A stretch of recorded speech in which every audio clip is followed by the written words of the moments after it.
નમસ્કાર, આપ જોઈ રહ્યા છો ખબર એટ 10। આપની સાથે હું છું ખ્યાતિ। તમામ સમાચારો પર નજર કરીશું। મહત્વપૂર્ણ સમાચારથી શરૂઆત। રાજ્યમાં ફરી એકવાર માવઠાની શક્યતા છે। ખેડૂતોએ વધારી છે ચિંતા। જ્યાં બીજી માર્ચ કમોસમી વરસાદની કરવામાં આવી રહી છે આગાહી। કેરીનો પાક લેતા ખેડૂતોની ચિંતામાં વધારો થયો છે। છેલ્લા કેટલાક દિવસથી વાદળછાયું વાતાવરણ રહેતા પાક પર તેની અસર જોવા મળી રહી છે।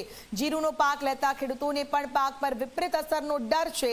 દિવાળી પછી કેટલાક સ્થળોએ 4 વાર માવઠું આવી ચૂક્યું છે। વધુ એક વાર માવઠું આવે તો પાકને નુકસાન હાલમાં થઈ શકે છે। હાલ અનુભવાતા ભેજના કારણે પાક આવી શકે સંકટમાં।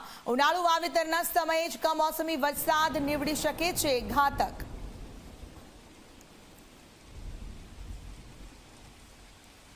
તો 2 દિવસ માવઠાના સમાચાર। દિવાળી પછી અનેક જગ્યાઓ પર માવઠું પડી ચૂક્યું છે અને ફરી એકવાર માવઠું વધારી શકે છે ખેડૂતોની મુશ્કેલી। રાજ્યમાં ફરી માવઠાની શક્યતાએ ખેડૂતોની ચિંતા વધારી છે અને હવે કેરીનો પાક લેતા, જીરુનો પાક લેતા ખેડૂતોની ચિંતા વધી રહી છે।